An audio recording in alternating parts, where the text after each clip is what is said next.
अस्सलाम वालेकुम स्टूडेंट्स।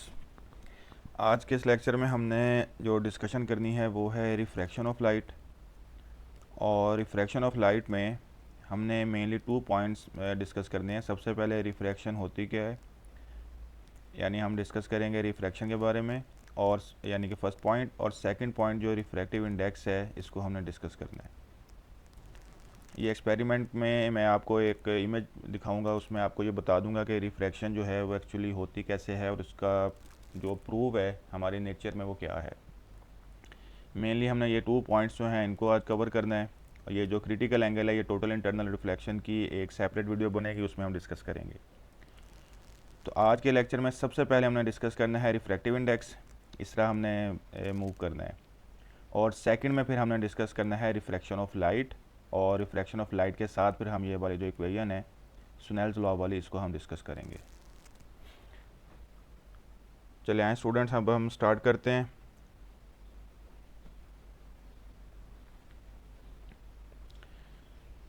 हमारा मेन टॉपिक जो है वो रिफ्रैक्शन ऑफ लाइट है। लाइट का वर्ड आपने याद रखना है। रिफ्रैक्शन जो है वो हर वेव में होती है। वो इलेक्ट्रोमैग्नेटिक वेव्स हो सकती हैं, वो मैकेनिकल वेव्स होंगी, साउंड वेव्स हैं, सेस्मिक वेव्स हैं। एवरी वेव जो है वो रिफ्रैक्शन परफॉर्म करती है। लेकिन आपके कोर्स के अकॉर्डिंग चूँकि रिफ्रैक्शन ऑफ लाइट है, तो हमने लाइट को डिस्कस करना है।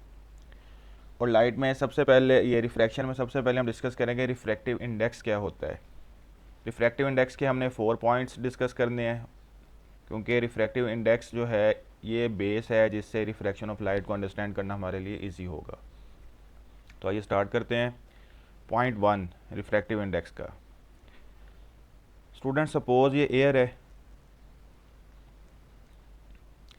एयर में जो लाइट की स्पीड है वो होती है 3 × 10⁻⁸ मीटर पर सेकेंड। ये है speed of light in air. इसे मैं सी के साथ डिनोट करता हूँ। ये नोटेशन आपने याद रखनी है। सी स्पीड ऑफ लाइट है इन एयर और वैक्यूम।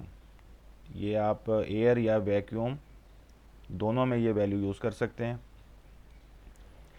लाइट जो है वो ट्रेवल कर रही है इस स्पीड के साथ। अब लाइट के सामने जो है वो एक डिफरेंट मीडियम आ गया है, सपोज ग्लास है।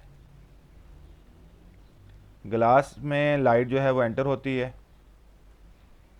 अब क्वेश्चन ये है कि जब लाइट ग्लास में एंटर होगी एयर से, तो क्या लाइट की स्पीड सी ही रहेगी या लाइट की स्पीड चेंज होगी? तो इसका आंसर ये है कि लाइट की जो स्पीड है ग्लास में चेंज होगी, और कितनी चेंज होगी, ये लेस देन सी हो जाएगी। ये भी हम इसकी वैल्यू भी देखेंगे क्या होगी। अभी हमने ये देखा, जब लाइट जो है वो एयर से ग्लास में एंटर हुई तो लाइट की स्पीड जो है वो डिक्रीज़ हो गई। यानी जो लाइट की स्पीड डिक्रीज़ हुई है, यानी ग्लास में जो स्पीड होगी वो होगी वी। वी जो है उसकी वैल्यू ये सी से हमेशा लेस होगी। फर्स्ट पॉइंट तो हो गया ये वाला कि लाइट जब एयर से ग्लास में एंटर होगी तो लाइट की स्पीड जो है वो डिक्रीज़ होगी। अब सेकंड पॉइंट है कि हाउ मच डिक्रीज़। अगर हम ये फाइंड करना चाहते हैं कि लाइट जब एयर से ग्लास में एंटर हुई तो लाइट की जो स्पीड है वो उसमें कितना डिक्रीज़ आया है, how much decrease in light speed of light when it enters from air to glass, ये डिक्रीज जो है ये हमें बताता है रिफ्रैक्टिव इंडेक्स, जिसको मैं एन के साथ डिनोट कर रहा हूँ। रिफ्रैक्टिव इंडेक्स हमें यह बताएगा कि किसी भी मीडियम में लाइट की स्पीड कितनी चेंज हुई है। ठीक है, how much decrease in speed of light when it enters from air to glass, ये हमें रिफ्रैक्टिव इंडेक्स बताएगा। और सेकंड पॉइंट जो है रिफ्रैक्टिव इंडेक्स का formula, N equals speed of light in air और vacuum divided by speed of light in medium. N equal C over V. तो ये दो जो स्पीड है उनकी रेशो है और इसका कोई यूनिट नहीं होता। तो सेकंड पॉइंट जो है वो हमारा ये हो गया रिफ्रैक्टिव इंडेक्स के बारे में, इसका फार्मूला एक्चुअली क्या होता है। अब हम चलते हैं अपने थर्ड पॉइंट की तरफ। स्पीड ऑफ लाइट जो है वो एयर में या वैक्यूम में तो कांस्टेंट है, मीडियम में वेरी करेगी। तो इसका मतलब है कि एन जो है ये इन्वर्सली प्रोपोर्शनल है वी के। इसका मतलब जितना रिफ्रैक्टिव इंडेक्स ज़्यादा होगा, स्पीड ऑफ लाइट जो है वो उतनी ही डिक्रीज़ होगी किसी भी मीडियम में। अब इस पॉइंट से हमने नेक्स्ट पॉइंट की तरफ मूव करना है। दोबारा देखें, जितना रिफ्रैक्टिव इंडेक्स ज़्यादा होगा उस मीडियम में स्पीड ऑफ लाइट जो है उतनी ही डिक्रीज़ ज़्यादा होगी। More decrease in speed in high refractive index. तो यहाँ से हमें ये इक्वेशन ये बताती है कि हर मीडियम में लाइट की स्पीड जो है वो इक्वली डिक्रीज़ नहीं होगी। ग्लास में उसका डिक्रीज़ कुछ और होगा। ग्लास भी डिफरेंट टाइप्स के होते हैं, कोई फ्लिंट ग्लास है, कोई क्राउन ग्लास है। डायमंड में स्पीड की डिक्रीज़ कुछ और होगी, वाटर में कुछ और होगी। तो इसका मतलब है डिफरेंट मीडियम में लाइट की स्पीड की जो डिक्रीज़ है वो डिफरेंट होगी। तो इस डिफरेंस की बेस पर हम मीडियम जो है उसको 2 कैटेगरीज में डिवाइड करते हैं। फर्स्ट कैटेगरी होती है ऑप्टिकली डेंसर मीडियम और सेकंड कैटेगरी होती है ऑप्टिकली रेयर या लेस डेंस मीडियम। इस बेस पर हम मीडियम को 2 पार्ट्स में, टाइप्स में डिवाइड कर लेते हैं। ये ऑप्टिकली डेंसर मीडियम है और रेयर मीडियम है। रेयर आ जाए या लेस डेंस आ जाए ये आपने देख लेना है। अब ये एक एग्जांपल से मैं आपको ना बात समझाता हूँ। देखें, ये एयर है, एयर में स्पीड है c, इसके सामने है ग्लास, लाइट मूव कर रही है, ग्लास है, ग्लास का जो रिफ्रैक्टिव इंडेक्स है ना वो होता है 1.5। ये एक्सपेरिमेंटली फाइंड आउट किया जाता है, इसके एक्सपेरिमेंट्स होते हैं, मैं डायरेक्ट वैल्यू लिखूंगा। तो ग्लास में जब हम स्पीड ऑफ लाइट को फाइंड आउट करते हैं तो स्पीड ऑफ लाइट आती है 2 × 10⁸ मीटर पर सेकेंड। ये सी नहीं, सॉरी वी है, ठीक है। एयर की स्पीड c है और ग्लास में जो स्पीड है वो 2 × 10⁸ मीटर पर सेकेंड। 1.5 रिफ्रैक्टिव इंडेक्स की वैल्यू है। इसका मतलब है कि 1.5 टाइम्स जो है ना स्पीड ऑफ लाइट ने ग्लास में डिक्रीज होना है अपनी एक्चुअल वैल्यू से। अब हम एक सेकंड जो है एग्जांपल कोट करते हैं। एयर है, अब इसके सामने है वाटर।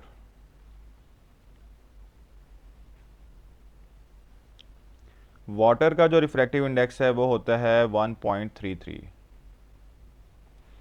जब लाइट जो है वो वाटर में एंटर होगी, मीडियम अगेन चेंज हुआ है, तो वाटर में भी इसकी स्पीड चेंज होगी। वो स्पीड होगी 2.25 × 10⁸ मीटर पर सेकेंड। स्टूडेंट्स, अगर आप कैलकुलेट करना चाहते हैं इस फार्मूला से कर भी सकते हैं। देखें, v इज़ इक्वल टू, मैं ये भी आपको बता दूं, इसको क्रैमिंग की ज़रूरत नहीं है, तो कॉन्सेप्ट है। n is equal to c/v है ना ये फार्मूला, तो v is equal to c/n। आपको n की वैल्यू भी गिवन है, c भी गिवन है, तो इस फार्मूला से आप किसी भी मीडियम में स्पीड ऑफ लाइट को, लाइट की जो स्पीड है वो फाइंड आउट कर सकते हैं, ठीक है। तो वाटर में जो स्पीड ऑफ लाइट है उसकी वैल्यू आई 2.25 × 10⁸ मीटर पर सेकेंड। अब ये देखेंगे डिफरेंट मीडियम में लाइट की स्पीड की जो डिक्रीज़ है वो डिफरेंट है, और मोर डिक्रीज़ जो है वो ग्लास में है, लेस डिक्रीज़ जो है वो वाटर में। अगर हम दोनों का कंपैरिजन करें, मोर डिक्रीज ग्लास में इसलिए है कि ग्लास का रिफ्रैक्टिव इंडेक्स जो है वो ग्रेटर है as compare to refractive index of water.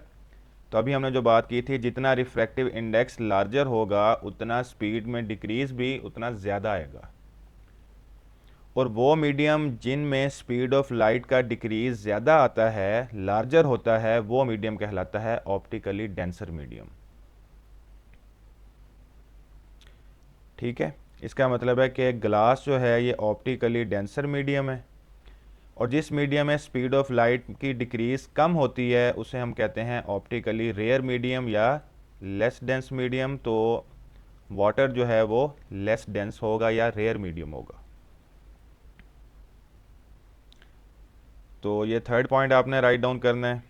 इसमें अंडरस्टैंडिंग है, जस्ट मेन पॉइंट आपने ये वाला ही जो है इसको माइंड में रखना है, और स्पीड ऑफ लाइट को बाकी जस्ट कॉन्सेप्ट्स हैं कि आपको पता चले कि रिफ्रैक्टिव इंडेक्स को डिस्कस कैसे किया जाता है और ये कैसे मीडियम जो है 2 टाइप्स में कन्वर्ट होते हैं। और मैं फिर आपको बता दूं, वाटर जो है ज़रूरी नहीं है कि एवरी वाटर जो है वो लेस डेंस हो। जैसे आप जब क्वेश्चन एनकाउंटर करेंगे तो कई दफ़ा होता है शैलो वाटर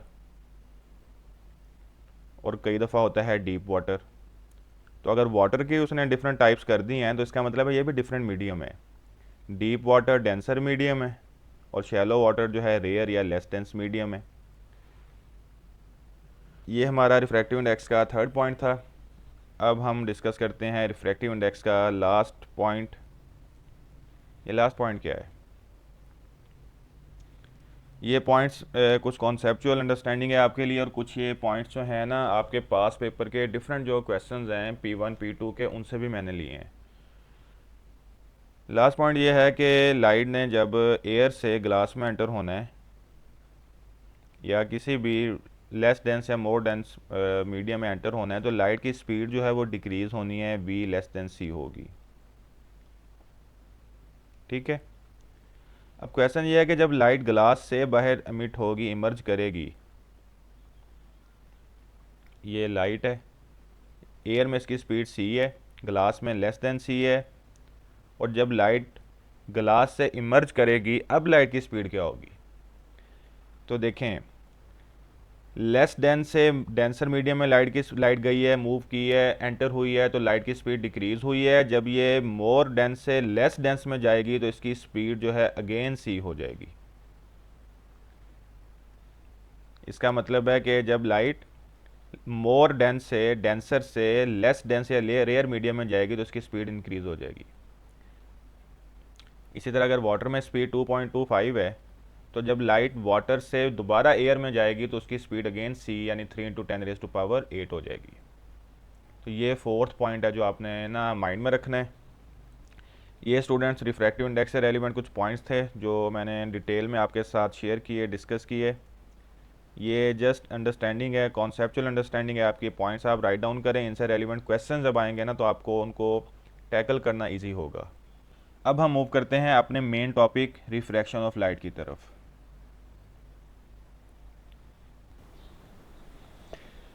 इससे पहले हमने ये डिस्कस किया था कि अगर किसी वेव के सामने कोई एक वॉल है या कोई सॉलिड ऑब्जेक्ट है तो वेव जो है या लाइट जो है वो इसके साथ स्ट्राइक करने के बाद बाउंस बैक होगी, और बाउंस बैक होकर वो सेम मीडियम में वापस आ जाएगी, और लाइट का बाउंस बैक होकर सेम मीडियम में वापस आना रिफ्लेक्शन कहलाता है। ये हमने प्रीवियस लेक्चर में डिस्कस किया था। आज जो है वो रिफ्रैक्शन है। रिफ्रैक्शन क्या होती है और कब होती है? अब अगर लाइट का मीडियम चेंज हो जाए, सपोज़ लाइट जो है वो एयर में से गई है ग्लास में, तो हमने ये बात पढ़ी थी कि लाइट की जो स्पीड है वो चेंज हो जाती है, डिक्रीज़ होती है। एयर टू ग्लास लाइट की स्पीड जो है वो डिक्रीज़ होगी और ग्लास टू एयर अगेन जो है वो इंक्रीज़ हो जाएगी। तो इसका मतलब जैसे ही लाइट अपना मीडियम चेंज करेगी, वेव अपना मीडियम चेंज करेगी, वेव की स्पीड जो है वो चेंज हो जाएगी। स्पीड के चेंज होने की वजह से जो वेव है या लाइट है वो अपने एक्चुअल पाथ से, सपोज ये लाइट स्ट्रेट लाइन में ट्रेवल कर रही थी तो ये अपने एक्चुअल पाथ से बेंड हो जाती है। लाइट का मीडियम के चेंज होने की वजह से अपने एक्चुअल पाथ से बेंड होना जो है ये रिफ्रैक्शन ऑफ लाइट कहलाता है। यानी आपने इसमें ये याद रखना है कि जो रिफ्रैक्शन तब होती है जब लाइट का मीडियम चेंज हो, और जब मीडियम चेंज होता है तो लाइट बेंड होती है, अपने एक्चुअल पाथ से बेंड होती है, डिविएट करती है because of change in speed. तो ये डेफिनेशन मैं सबसे पहले राइट डाउन करता हूँ इसकी। तो स्टूडेंट्स ये है डेफिनेशन कि लाइट जब अपना मीडियम चेंज करेगी from one medium to another medium तो लाइट बेंड कर जाती है अपने स्पीड के चेंज होने की वजह से। ये हर वेव जो है बेंड करती है, हर wave, every wave bends when it changes its medium. So हर वेव जो है वो रिफ्रैक्ट होगी। हमने चूँकि करिकुलम में लाइट है तो इसलिए लाइट को ही डिस्कस करना है। अब यहाँ पर स्पीड में क्या चेंज आएगी और थोड़ी सी इक्वेशन देखते हैं। वेव इक्वेशन होती है यानी जो स्पीड है इसकी v equals F lambda. Light जब अपना मीडियम चेंज करती है तो लाइट की फ्रीक्वेंसी जो है वो कांस्टेंट रहती है। उसकी रीज़न क्या है? जो फ्रीक्वेंसी है वो बेसिकली सोर्स पे डिपेंड करती है, वो मीडियम से इंडिपेंडेंट होती है। इस वजह से अगर फर्स्ट मीडियम में लाइट की स्पीड सपोज 100 हर्ट्ज़ है सपोज, तो जो नेक्स्ट मीडियम आएगा उसमें भी 100 हर्ट्ज़ ही होगी। तो फ्रीक्वेंसी सेम है। अगर फ्रीक्वेंसी सेम है तो v जो है डायरेक्टली प्रोपोर्शनल हो जाएगा वेवलेंथ के।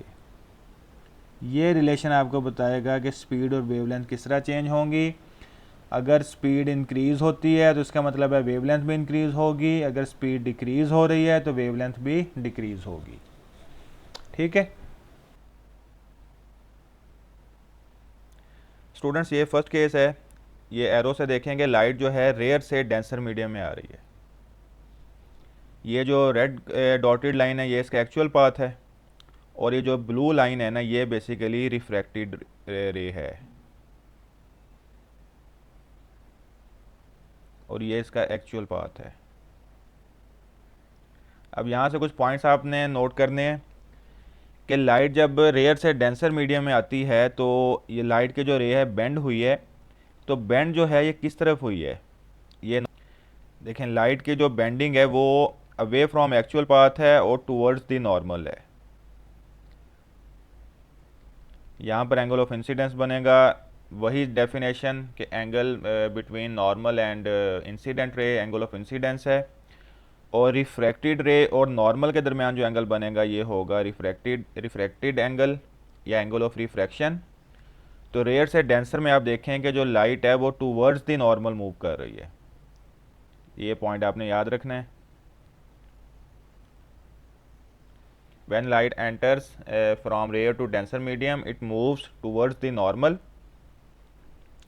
अब डेंसर मीडियम में जो स्पीड है आपको पता है, वो ग्लास का कॉन्सेप्ट देख लें कि वो डिक्रीज़ होती है। तो इसका मतलब है डेंसर मीडियम में, रेयर से डेंसर में फ्रीक्वेंसी जो है वो कांस्टेंट होगी, स्पीड जो है वो डिक्रीज़ करेगी, और अगर स्पीड डिक्रीज़ होगी तो वेवलेंथ भी डिक्रीज़ होगी।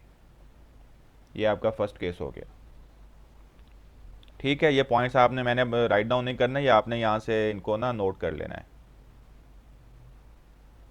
ये सेकंड केस है कि लाइट अब देखें डेंसर से रेयर में आ रही है। ठीक है, ये डॉटेड लाइन एक्चुअल पाथ है और ये वाला जो ब्लू लाइन है ये इसकी रिफ्रैक्टेड रे है। अब आप यहाँ से देखें कि जब लाइट डेंसर से रेयर मीडियम में आई है तो ये नॉर्मल है ना, तो ये अपने नॉर्मल से अवे मूव कर रही है या टूवर्ड्स नॉर्मल जा रही है, आपने पिछले के साथ कंपेयर करना है। तो हमें ये पता चलेगा कि डेंसर से रेयर में आते हुए लाइट जो है वो अवे फ्रॉम नॉर्मल जो है वो मूव करती है। ये एंगल जो है एंगल ऑफ रिफ्रैक्शन बनेगा यहाँ पर। तो फर्स्ट पॉइंट हो गया कि लाइट जब भी डेंसर से रेयर में आएगी तो ये अवे फ्रॉम नॉर्मल मूव करेगी।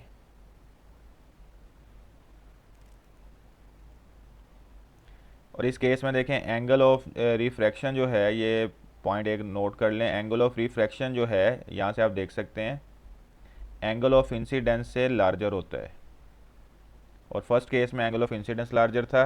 बहरहाल ये याद रख लें बेशक। ये पॉइंट आपने राइट डाउन करना है कि डेंसर से रेयर में जब लाइट आती है तो लाइट जो है वो अवे फ्रॉम नॉर्मल मूव करती है, यानी कि रिफ्रैक्टिव एंगल, रिफ्रैक्शन का जो एंगल है angle of refraction angle of incidence से लार्जर होता है। अब रेयर मीडियम में क्या होगा, फ्रीक्वेंसी अगेन कांस्टेंट है। अब यही देख लें कि ये ग्लास है, ये एयर है जो हमने एग्जांपल की थी। जब लाइट ग्लास से एयर में एंटर होगी तो स्पीड अगेन सी होती है, मतलब स्पीड जो है वो इंक्रीज़ होगी और वेवलेंथ भी इंक्रीज़ होगी। ये पॉइंट्स आपने ना याद रखने हैं। ठीक है, तो डेंसर टू रेयर और रेयर टू डेंसर मैंने एक्सप्लेन कर दिया है। ये पॉइंट अभी आप याद रखिएगा, इसको मैं डिस्कस करूँगा। तो स्टूडेंट्स, दो इमेजेस मैंने आपको दिखाए हैं, उन बोथ इमेजेस में मैंने एक्सप्लेन कर दिया कि लाइट जब मीडियम चेंज करती है तो उसकी स्पीड में क्या चेंज आती है, वो सारी चीज़ें डिस्कस कर ली हैं। पॉइंट्स अब आपने खुद ही वो राइट डाउन करने हैं, उनको याद करना है। उसमें हमने ये देखा है कि angle of incidence angle of refraction से ग्रेटर भी हो सकता है, स्मॉलर भी हो सकता है। इसका मतलब है कि एंगल ऑफ इंसिडेंस और एंगल ऑफ रिफ्रैक्शन जो है वो इक्वल नहीं होते। जैसे रिफ्लेक्शन में एंगल ऑफ इंसिडेंस और एंगल ऑफ रिफ्लेक्शन इक्वल थे ना, इसमें इक्वल नहीं होते। तो इस वजह से हमें कोई फार्मूला रिक्वायर है angle of incidence angle of refraction को फाइंड आउट करने के लिए, और वो फार्मूला जो है वो हम नेक्स्ट मूव करते हैं उस फार्मूला की तरफ। और वो फार्मूला हमें मिलता है स्नेल्स लॉ से। स्नेल्स लॉ होता है n1, यानी कि ये फर्स्ट मीडियम है, डेंसर या रेयर, साइन थीटा 1, ये एंगल ऑफ इंसिडेंस होगा, is equal to n2 sine theta 2। ये फर्स्ट मीडियम है का रिफ्रैक्टिव इंडेक्स है, ये first medium angle of refraction है, ये सेकंड मीडियम का रिफ्रैक्टिव इंडेक्स है, ये एंगल ऑफ सॉरी ये एंगल ऑफ रिफ्रैक्शन है, ये एंगल ऑफ इंसिडेंस है। सपोज लाइट जो है वो रेयर से डेंसर में आई है। रेयर जो है वो एयर है, यानी एयर से ग्लास में आई है। एयर का रिफ्रैक्टिव इंडेक्स जो है वो 1 होता है, sine I is equal to glass का रिफ्रैक्टिव इंडेक्स n होता है, उसकी एक सर्टन वैल्यू होती है, उसको मैं जस्ट n लिख लेता हूँ। और ग्लास में जो एंगल होगा ना थीटा 2, ये एंगल ऑफ रिफ्रैक्शन होगा, और यहाँ पर इसको मैं एंगल साइन ऑफ r लिखता हूँ। 1 मल्टीप्लाई बाय साइन आई है, तो n इज इक्वल टू यहाँ पर आ जाएगा sine I divided by sine r। ये है स्नेल्स लॉ जो आपके कोर्स में है, ये मैंने आपको बता दिया कि इसको डिराइव कैसे करते हैं। और ये उस वक्त वैलिड होता है जब लाइट रेयर से डेंसर में आ रही है। डेंसर से रेयर में जाएगी तो ये ना फ्लिप हो जाएगा साइन आर, और साइन आई होगा, उसको मैं डिस्कस इसलिए नहीं करूँगा कि आपके कोर्स में ये वाला मेंशन है। बता देता हूँ, आप इसको सॉल्व करना चाहें तो करें। अगर लाइट ग्लास से एयर में आती है तो n1 जो है ग्लास का रिफ्रैक्टिव इंडेक्स होगा, थीटा 1 जो है वो एंगल ऑफ इंसिडेंस होगा, n2 एयर का रिफ्रैक्टिव इंडेक्स होगा, और थीटा 2 r होगा। यहाँ से आप इसको सॉल्व भी कर सकते हैं। तो ये वाला पॉइंट था हमारा। नेक्स्ट एक लास्ट पॉइंट मैंने डिस्कस करना है, उसके बाद हम क्वेश्चन की तरफ मूव करेंगे। जैसे रिफ्लेक्शन के केस में मैंने आपको एक बात बताई थी कि जब भी लाइट किसी भी सरफेस पर परपेंडिकुलर फॉल करती है, ये लाइट है जो इंसिडेंट हुई है परपेंडिकुलर, क्योंकि ये इस पॉइंट पे जो नॉर्मल ड्रॉ होगा वो भी इसी तरह ही होगा, ये नॉर्मल है। एंगल ऑफ इंसिडेंस जो है वो 0 डिग्री है। रिफ्लेक्शन के केस में तो हमने देख लिया था कि एंगल ऑफ इंसिडेंस अगर 0 है तो लाइट रिफ्लेक्ट बैक हो जाएगी। लेकिन रिफ्रैक्शन के केस में हम ये देखेंगे कि जब एंगल ऑफ इंसिडेंस जो है वो 0 है, ओहो इस तरह नहीं, एंगल ऑफ इंसिडेंस जो अगर 0 डिग्री है तो इस केस में एंगल ऑफ रिफ्रैक्शन जो है वो भी 0 होगा, और इस केस में कोई रिफ्रैक्शन जो है वो नहीं होगी। ये आप एक्सपेरिमेंट करके भी देख सकते हैं, और n is equal to sine i और साइन आर से भी आप देख सकते हैं, इसको सॉल्व कर सकते हैं। क्वेश्चन है light rays pass through air, glass and water, eight which points does the light speed decreases. Light जब एयर से ग्लास में एंटर होगी तो स्पीड डिक्रीज़ करेगी, यानी कि W वो पॉइंट है जहाँ पर लाइट की स्पीड डिक्रीज़ होगी। और यहाँ पर अगर एयर में C है, ग्लास में लेस देन C है, X पर अगेन C हो जाएगी, वाटर में अगेन लेस देन C होगी, एयर में अगेन C होगी। यही हम सारा डिस्कस कर चुके हैं। तो W और Y वो बाउंड्रीज जब इसने मीडियम चेंज करना है वहाँ पर लाइट की स्पीड ने डिक्रीज़ होना है, तो B is the right option. और अगर वो डिक्रीज़ के साथ इंक्रीज़ पूछ लेते हैं कि किन पॉइंट्स पर इंक्रीज़ होगी, तो वो फिर X और Z होंगे। नेक्स्ट क्वेश्चन है light is incident on a plastic block of refractive index 1.5, angle of incidence given है, एंगल ऑफ रिफ्रैक्शन आपने फाइंड करना है। तो n इक्वल्स ये जो स्नेल्स लॉ है यही हम यूज़ करेंगे, sine I over sine R. Angle of refraction हमने ये r फाइंड करना है, साइन ऑफ r नहीं फाइंड करना है। समटाइम स्टूडेंट्स यहाँ पर कंफ्यूज होते हैं। तो साइन ऑफ r जो है is equal to sine I over n, और साइन आई जो है साइन 50 डिग्री डिवाइडेड बाय 1.5। हमने r को फाइंड करना है, ये मैं फिर बता रहा हूँ, साइन ऑफ r को नहीं करना। तो r is equal to sine जब दूसरी तरफ लेकर जाएंगे तो ये साइन इन्वर्स होगा, ये साइन 50 की वैल्यू और डिवाइडेड बाय 1.5 इसकी वैल्यू आप यहाँ पर प्लेस करेंगे। ये जब सॉल्व करेंगे ये होगा 0.51, तो 0.51 जब इसको सॉल्व करेंगे तो ये ए ऑप्शन जो है राइट होगा।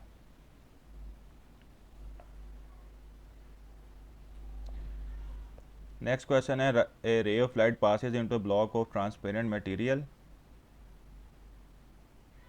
As shown, what is the refractive index of transparent material? Refractive index sine I over sine are.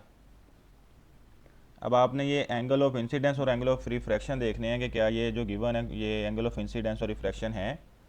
तो हमने स्टडी किया है कि एंगल ऑफ इंसिडेंस और एंगल ऑफ रिफ्रैक्शन जो हैं वो हमेशा नॉर्मल के साथ ड्रॉ होते हैं, सरफेस के साथ नहीं।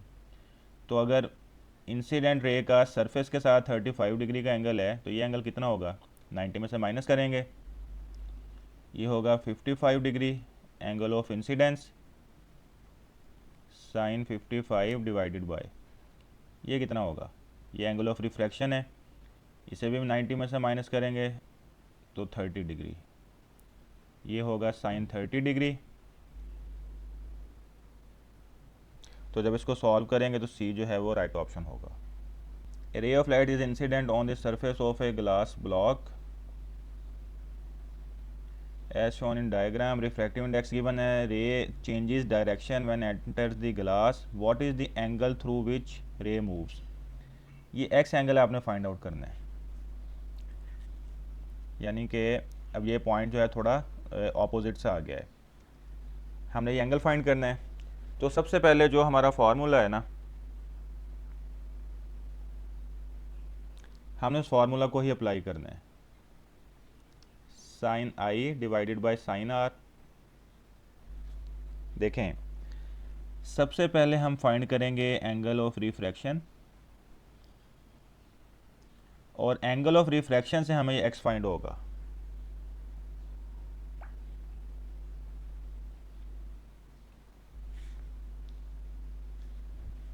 देखें अभी कैसे फाइंड होता है, sine r is equal to sine I divided by N.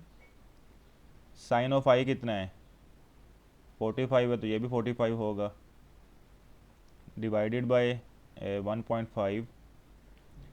तो साइन ऑफ आर जो है, यहाँ से आर जो है मैं डायरेक्ट सॉल्व कर रहा हूँ, आर जो है वो होगा 28 डिग्री, आर की वैल्यू है 28 डिग्री। अब हमने एक्स फाइंड करना है। अब देखें ये जो टोटल एंगल है ना ये वाला, इस रे का ये 45 डिग्री ही है, क्योंकि इंसिडेंट रे जो 45 पर आ रही है ना, तो स्ट्रेट लाइन में जब उसने जाना था तो एंगल उसका ये 45 ही रहना था। ये मैं हाईलाइट करता हूँ,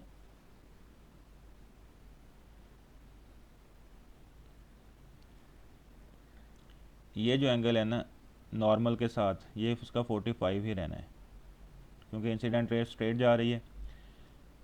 तो रिफ्रैक्टेड एंगल जो है ये 28 डिग्री है। एक्स हमने फाइंड करना है, तो हम एक्स के लिए क्या करेंगे, 45 में से 28 को माइनस करेंगे, तो आंसर हमारे पास आ जाएगा 17, सी राइट ऑप्शन होगा। तो स्टूडेंट्स ये था हमारा आज का टॉपिक, जिसमें हमने रिफ्रैक्टिव इंडेक्स को डिस्कस किया, रिफ्रैक्शन को डिस्कस किया, इसके फार्मूलाज को डिस्कस किया और पास पेपर के क्वेश्चन किए। आप फर्दर क्वेश्चन करें, आपको कोई इशू हो आप मेरे साथ एज इट इज़ क्लास में या कमेंट सेक्शन में डिस्कस कर सकते हैं। और इंशाल्लाह नेक्स्ट लेक्चर में हम टोटल इंटरनल रिफ्लेक्शन को डिस्कस करेंगे। ओके स्टूडेंट्स, अल्लाह हाफिज़।